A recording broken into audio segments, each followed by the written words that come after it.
প্রমাণ আজ রাত 8টা 23 মিনিটে ডোনাল্ড ট্রাম্প বললেন যে আমরা যুদ্ধ শেষ করে ফেলছি।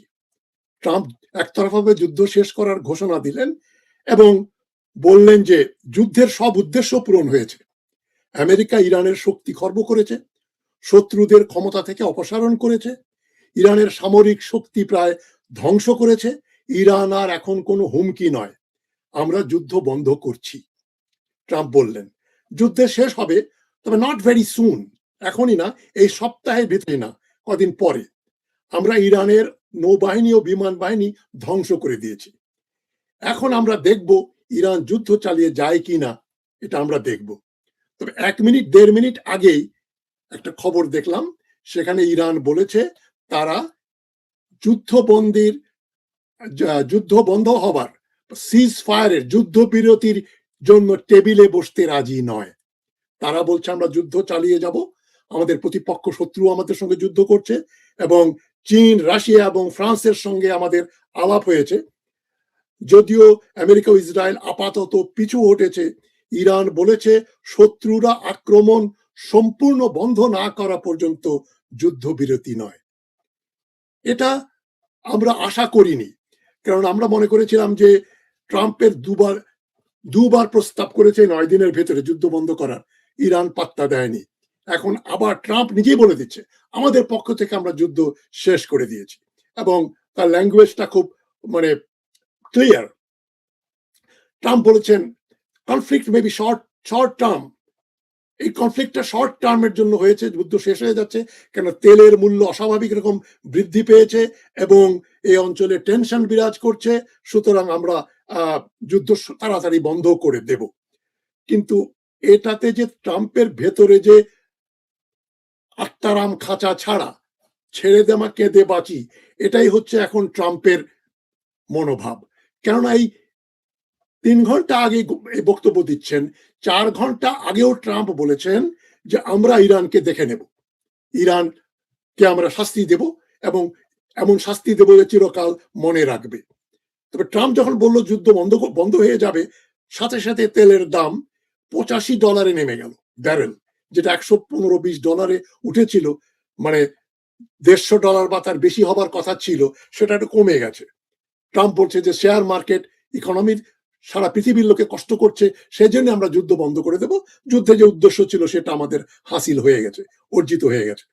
তবে এটা কেন বলল এই জন্য যে ইরান এই 10 দিন যাবৎ যুদ্ধের প্রস্তুতি নিচ্ছে তাই নয়, ইরানের প্রস্তুতি সবাই বলছে 30-40 বছর থেকে ইরান চেষ্টা করছে কিভাবে ইসরায়েলকে কাবু করা যায় এবং এই অঞ্চলে মধ্যপ্রাচ্যে ইরানের এবং মুসলিম দেশগুলোর আধিপত্য স্থাপন করা যায়। এই জন্য ইরান প্রস্তুতি নিচ্ছে গত 30-40 বছর। এখন যেটা প্রতীয়মান হচ্ছে যে ইরান শুধু অস্ত্র দিয়ে যুদ্ধ করছে না, ইরানের যুদ্ধটা অর্থনৈতিক যুদ্ধে পরিণত হয়েছে। আপনারা জানেন আমার একটা নিজস্ব থিওরি আছে, সেটা হচ্ছে অল ওয়ার্স আর ট্রেড ওয়ার্স। পৃথিবীর সকল যুদ্ধ সকল কালে, একটা আদিকাল থেকে নিয়ে মধ্য যুগ, তারপরে আধুনিক যুগ এবং ভবিষ্যতেও পৃথিবীর ভিতরে যত যুদ্ধ হবে, সব যুদ্ধের মূলে থাকবে অর্থনৈতিক কারণ। অর্থনীতি ছাড়া, বাণিজ্য ছাড়া কোনো যুদ্ধ হয় না। বিভিন্ন নামে যুদ্ধ হয়, কিন্তু সেই যুদ্ধগুলো মূলত বাণিজ্যের জন্য। তো ইরানের ব্যাপারটা হচ্ছে, ইরান এমন একটা অবস্থা সৃষ্টি করেছে যেটাকে আমরা বলতে পারি এনার্জি ওয়ার। ইরান তার ভৌগোলিক অবস্থানের জন্য ওই অঞ্চলে সবচেয়ে সৌভাগ্যশালী দেশ। তার 3 দিকে পর্বত, মাঝখানে মরুভূমি, আর তার দেশে প্রত্যক্ষভাবে আক্রমণ করতে হলে হয় ইরাক, নইলে তুরস্কের মাধ্যমে ইরানে ঢুকতে হবে। অন্য কোনোভাবে গ্রাউন্ড ট্রুপস নিয়ে, আর্মি নিয়ে, ইনফ্যান্ট্রি নিয়ে ইরানের ভিতরে প্রবেশ করা যাবে না, এত দুর্গম।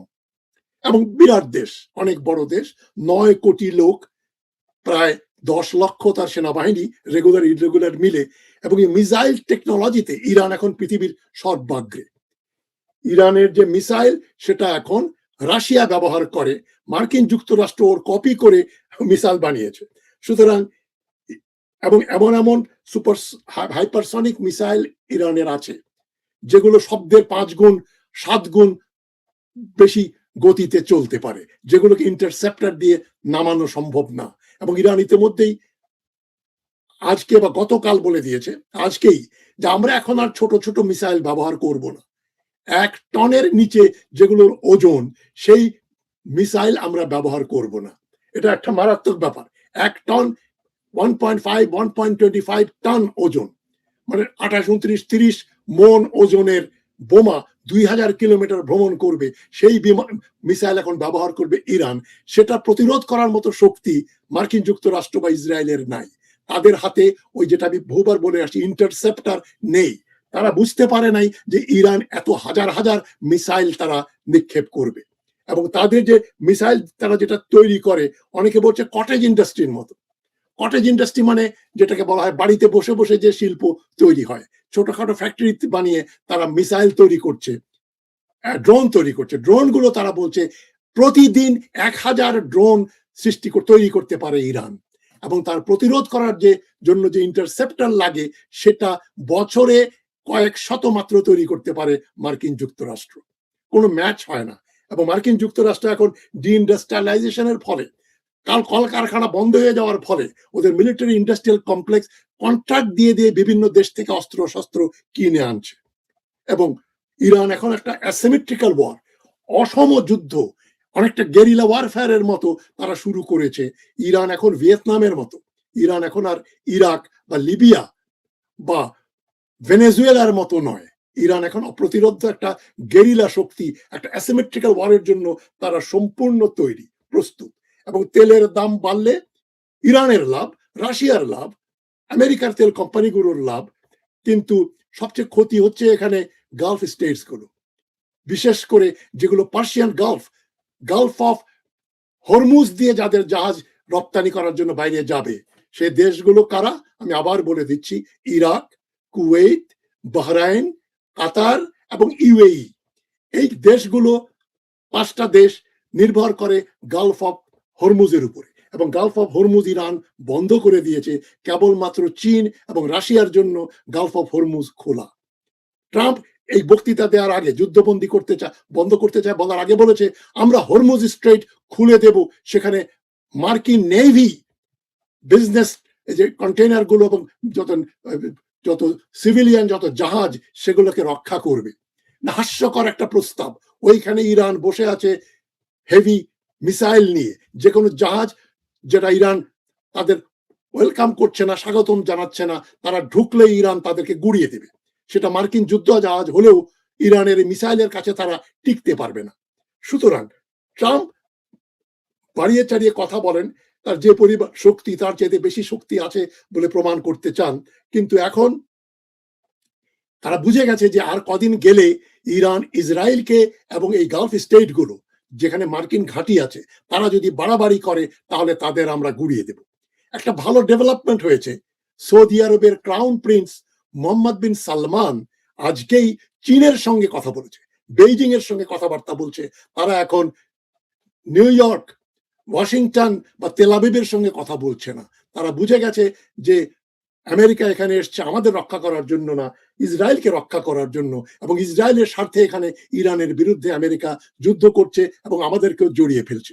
সুতরাং মধ্যপ্রাচ্যে আমরা দেখব এই যুদ্ধ তো চলবে। ইরান বলে দিয়েছে সম্পূর্ণ রকম ইনভেশন বন্ধ না হওয়া পর্যন্ত আমরা যুদ্ধ থামাবো না। এখন ইরান জানে তারা যুদ্ধ থামালে আবার মার্কিন যুক্তরাষ্ট্র এবং ইসরায়েল সময় ক্ষেপণ করে আরো নতুন ভাবে অস্ত্র শস্ত্র নিয়ে তারা এবার হাজার হাজার ইন্টারসেপ্টর তৈরি করে ইরান আক্রমণ করবে। তখন ইরানের মিসাইল গুলো তারা আবার মাটিতে ফেলতে পারবে। কিন্তু এখন তাদের সেই ক্ষমতা নেই। তাদের হাতে সীমিত সংখ্যায় কিছু ইন্টারসেপ্টর রয়েছে, যেগুলো আবার সৌদি আরব, কাতার, কুয়েত, বাহরাইন, ওদের কাছে অপ্রতুল পরিমাণে। এই যে ড্রোন যেটা তারা বানাচ্ছে, শাহেদ কামিকাজি ড্রোন, মানে কামিকাজি মানে যেটা সুইসাইড করার মতো, ওই ড্রোন গুলো যায়, হিট করে ওটা আর ফিরে আসতে পারে না, ওখানেই ড্রোন গুলো মরে যায়। কিন্তু ড্রোন প্রচন্ড রকম আঘাত হানে। এবং এর সঙ্গে এখন যোগ হচ্ছে 1 টন ওজনের, 1 টনের চাইতে বেশি ওজনের বড় বড় হাইপারসনিক মিসাইলস। খুরমশার এবং খাইবার শিকান বিখ্যাত ওদের, এবং আরো ফাতা 3, ফাতা 4 এই ধরনের বড় বড় মিসাইল গুলো এখন ইরান নিয়োজিত করছে এবং যেগুলো লেটেস্ট ব্র্যান্ডের সেগুলো তারা ব্যবহার করতে চাচ্ছে। সুতরাং ট্রাম্পের নাভিশ্বাস উঠেছে, ট্রাম্প বুঝতে পেরেছে যে অস্ত্র শস্ত্র নেই, এখন যে কোনো নামে আমরা যুদ্ধ বন্ধ করে দিই। ট্রাম্প কদিন আগেও বলেছে যে ইরান যদি কমপ্লিট সারেন্ডার না করে আমরা যুদ্ধ বন্ধ করব না। ইরান সারেন্ডার করেনি, বলছে ইরানের রেজিম আমরা ঠিক করব, will make Iran great again, MIGA. এবং এই যে আজকেই যখন মুজতবা খামেনিকে আয়াতুল্লাহ খামেনির উত্তরাধিকারী হিসাবে ইরানের সুপ্রিম লিডার করা হলো, ট্রাম্প বললেন না না আমি এটা মানি না, এটা মানি না, একে সমর্থন করি না, অ্যাজ ইফ ট্রাম্পের অনুমতি নিয়ে ইরান তার সুপ্রিম লিডার তৈরি করবে। সুতরাং ইরানের যে যুদ্ধের স্ট্র্যাটেজি সেটা হচ্ছে আগে এই গালফ স্টেট গুলো যারা তেল তৈরি উৎপাদন করে, গ্যাস উৎপাদন করে, কাতার, কুয়েত, বাহরাইন, ইউএই, এরা ইরানেরও প্রতিদ্বন্দ্বী। এই দেশগুলোকে যদি টোটালি তেল উৎপাদনে সম্পূর্ণ বন্ধ করে দেয়া যায় তাহলে তেলের দাম বাড়বে বিশ্বে, তাতে ইরানেরও লাভ। এবং ইরান চীনকে সাপ্লাই দেবে, চীনকে গালফ অফ হরমুজে ঢুকতে দেবে, রাশিয়াকে দেবে, কিন্তু আর কাউকে দেবে না। ফলে মার্কিন যুক্তরাষ্ট্র বুঝে গেছে যে সে আর ইসরায়েল মিলে ইরানের কিছুই করতে পারবে না। সুতরাং এই যে বার্তাটা কিন্তু খুবই গুরুত্বপূর্ণ এবং আনন্দপ্রদ। ট্রাম্পের সারেন্ডার বোঝা যাচ্ছে। ট্রাম্প বলছে যে আমরা আমাদের যুদ্ধের যা উদ্দেশ্য ছিল সব সফল হয়ে গেছে, কিন্তু ইরান তো সারেন্ডার করেনি, তাদের রেজিম চেঞ্জ হয়নি এবং তারা যুদ্ধ বন্ধ করেনি। সুতরাং এটা একটা সেলিব্রেট করার মতো নিউজ। আমি মনে করি ইরান যুদ্ধ বন্ধ করবে না। ট্রাম্পও বলছে এই সপ্তাহে বন্ধ হবে না, 8-10 দিন 15 দিন বা এর আর কিছুদিন বেশি পর্যন্ত যদি যুদ্ধ দীর্ঘায়িত হয় তাহলে মার্কিন যুক্তরাষ্ট্র এবং ইসরায়েলের একটা শোচনীয় পরাজয় হবে, এতে কোনো সন্দেহ নেই। সুতরাং এটা একটা ভালো খবর, এবং এটা হলে ইসরায়েলের অবস্থা কাহিল হয়ে যাবে। ইসরায়েলের অনেক নাগরিক যাদের ডুয়াল পাসপোর্ট আছে, 2-3টা করে পাসপোর্ট আছে, তারা পালিয়ে যাবে এবং ইসরায়েল তখন আর এই এলাকায় মাতব্বরি করতে পারবে না। এবং সবচেয়ে গুরুত্বপূর্ণ ঘটনা ঘটবে, ইরান বলবে কাতারকে, কুয়েতকে, বাহরাইনকে যে তোমরা মার্কিন যুক্তরাষ্ট্রের ঘাঁটি বন্ধ করে দাও, নইলে তোমাদের জাহাজ আমরা এখান থেকে আসতেও দেব না, যেতেও দেব না। ইতিমধ্যে কুয়েত, কাতার এরা সমস্ত তেল উৎপাদন বন্ধ করে দিয়েছে, এবং তেল উৎপাদন একবার বন্ধ করে দিলে ওটা চালু করতেও প্রায় মাসখানেক সময় লাগে। সুতরাং এই গালফ স্টেট গুলো তাদের অবস্থা খুব খারাপ। এবং ইরাকে যদিও মার্কিন সৈন্য রয়েছে, ইরাকের যে সরকার সেটা গণতান্ত্রিকভাবে নির্বাচিত এবং ওদের পার্লামেন্ট বলেছে আমরা ইসরায়েলের বিরুদ্ধে যাব, আমরা তোমাদের এই যে চাপিয়ে দেওয়া যুদ্ধ আমরা সমর্থন করি না। সেখানে ট্রাম্প হুমকি দামকি দিয়েছে ইরাককে। ইরাকের অধিকাংশ মানুষ হচ্ছে শিয়া। সৌদি আরবে বিরাট শিয়া অধিষ্ঠিত এলাকা আছে যেখানে তেলের খনি, সেখানে শিয়া অঞ্চল। কুয়েতেও প্রচুর শিয়া বাস করেন। বাহরাইনের তো 80% লোক শিয়া। সুতরাং ইয়েমেনেও তাই, লেবাননেও তাই। ওদিকে রয়েছে হেজবুল্লাহ, নিচের দিকে রয়েছে হুথি, তারপরে গাজাতে রয়েছে হামাস এবং ইরান, এবং ইরাকের ভেতরে প্রো ইরানিয়ান এলিমেন্টস, বাহরাইনের ভিতরে প্রো ইরানিয়ান এলিমেন্টস, সমস্ত মার্কিন ঘাঁটি, রাডার স্টেশন ধ্বংস করে দিয়েছে। সুতরাং এখন মার্কিন যুক্তরাষ্ট্র পাগল হয়ে গেছে, বরিয়া হয়ে গেছে।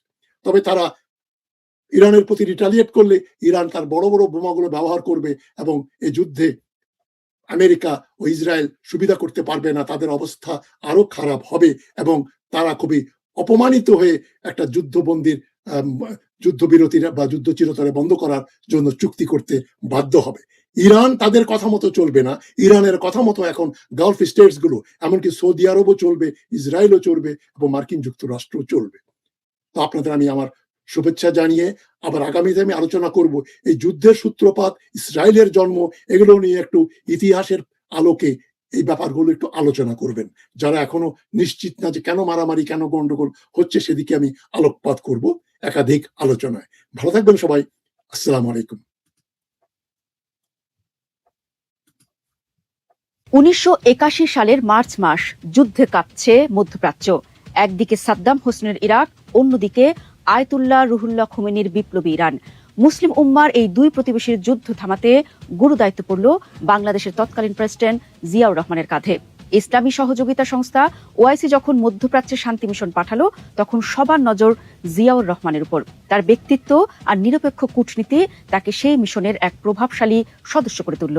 তেহরানে গিয়ে আয়াতুল্লাহ খোমেনিকে যুদ্ধ বন্ধের আহ্বান জানালেন জিয়া ও তার দল। ওই সফরে খোমেনির ইমামতিতে নামাজ আদায় করলেন বিএনপির এই প্রতিষ্ঠাতা। জিয়াউর রহমান নিজেকে কেবল বাংলাদেশের নেতা নয়, বরং মুসলিম বিশ্বের এক দূরদর্শী কণ্ঠস্বর হিসেবে প্রতিষ্ঠিত করেছিলেন। এই ঘটনার ঠিক ৪৫ বছর পর দৃশ্যপট প্রায় একই রকম। মধ্যপ্রাচ্য আবার অশান্ত। এবার এক ব্যাপক ও জটিল যুদ্ধে নেমেছে ইরান। আমেরিকা ইসরায়েলের পাশাপাশি ইরানের নিশানায় আরব দেশগুলো। আর কাকতালীয়ভাবে ঠিক এই সংকটকালেই বাংলাদেশের রাষ্ট্র ক্ষমতার কেন্দ্রে রয়েছেন শহীদ জিয়ার উত্তরসূরি তারেক রহমান। বাংলাদেশের নতুন প্রধানমন্ত্রীর সামনে এখন এক কঠিন কূটনৈতিক পরীক্ষা। একদিকে দেশের জনগণের ইরানের প্রতি সহানুভূতি ও বাবার সেই গৌরবময় উত্তরাধিকার, অন্যদিকে বর্তমান ভূ রাজনীতির জটিল সমীকরণে টিকে থাকার লড়াই। কি করবেন তারেক রহমান? ঢাকার কূটনীতি এই মুহূর্তে বেশ সরগরম। আমেরিকার যুদ্ধবিমান যখন ইরানে বোমা ফেলছে, তখন ঢাকায় অবস্থান করছেন আমেরিকার দক্ষিণ ও মধ্য এশিয়া বিষয়ক সহকারী পররাষ্ট্রমন্ত্রী পল কাপুর। এ সফরটি নানা কারণে অত্যন্ত ইঙ্গিতপূর্ণ। বাংলাদেশের পররাষ্ট্রমন্ত্রী খলিলুর রহমান ডোনাল্ড ট্রাম্পের প্রতিনিধিকে সাফ জানিয়ে দিয়েছেন আমেরিকা যেন দ্রুত কূটনৈতিকভাবে ইরান সংকটের সমাধান করে। এটি একটি ভারসাম্য রক্ষার কূটনীতি। খলিলুর রহমান বোঝাতে চেয়েছেন বাংলাদেশ যুদ্ধের ঘোর বিরোধী, কিন্তু কূটনীতিকরা জানেন পর্দার আড়ালের সমীকরণটা আরো গভীর। বাংলাদেশের বর্তমান সরকার অনেকটা জন আকাঙ্ক্ষার উপর ভিত্তি করে ক্ষমতা এসেছে। দেশের সাধারণ মানুষ ঐতিহাসিকভাবেই ফিলিস্তিন ও ইরানের প্রশ্নে ধর্মীয় ও আবেগীয় কারণে পশ্চিমা বিরোধী অবস্থানে থাকে। ফলে পল কাপুরের সাথে বৈঠকের পর মিস্টার খলিলের এই শান্তির আহ্বান মূলত দেশের অভ্যন্তরে এবং বাইরে এক ধরনের ভারসাম্য বজায় রাখার চেষ্টা। পল কাপুর যখন ঢাকার কূটনীতিক টেবিলে ব্যস্ত, তখন দৃশ্যপটে হাজির ঢাকায় নিযুক্ত ইরানের রাষ্ট্রদূত জলিল রহিমে জাহানবাদী। তিনি এক সংবাদ সম্মেলন করে পরিস্থিতিকে আরো উত্তপ্ত করে তুলেছেন। তেহরানের কূটনীতিক জানিয়ে দিয়েছেন ইরান বাংলাদেশের কাছে আসলে কি চায়। ইরানের আহ্বান, ওআইসি এবং ন্যাম সদস্য হিসেবে বাংলাদেশ যেন আগ্রাসনকারীদের নাম ধরে নিন্দা জানায়। এটি ঢাকার জন্য এক ধরনের চাপ। সরাসরি আমেরিকার নাম নিয়ে নিন্দা জানানো মানেই ওয়াশিংটনের সাথে টানাপোড়েন তৈরি করা। ইরান যুদ্ধ নিয়ে বাংলাদেশ সরকারের প্রথম বিবৃতিটি ছিল কিছুটা স্পষ্ট এবং সমালোচকদের মতে ইরানের বিপক্ষেই যাচ্ছিল। পরে জনরোষ ও সমালোচনার মুখে দ্বিতীয় বিবৃতি এলেও সেখানে আক্রমণকারী হিসেবে সরাসরি আমেরিকার নাম উল্লেখ করা হয়নি। তাই এটি নিয়েও চলছে সমালোচনা। ইরানও যে বিষয়টি স্বাভাবিকভাবে নেয়নি তার রাষ্ট্রদূতের কথায় পরিষ্কার। ইরানের সাথে হয়তো বাংলাদেশের তেমন কোনো বড় স্বার্থ নেই, তেহরান ঢাকার কাছে তেমন ফ্যাক্টরও না, কিন্তু বাংলাদেশের বিপুল মানুষের মনে ইরানের প্রতি আবেগ আছে। এই আবেগকে খেপাতে চায় না সরকার, কিন্তু আমেরিকার বিরাগভাজনও হতে চায় না সরকার। আমেরিকার মতো রাজনৈতিকভাবে প্রভাবশালী ও বড় অর্থনীতির দেশকে বাংলাদেশের পক্ষে উপেক্ষা করা কঠিন।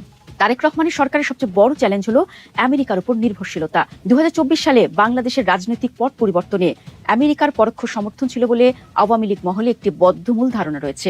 শেখ হাসিনার পতনের পেছনে ওয়াশিংটনের হাত আছে।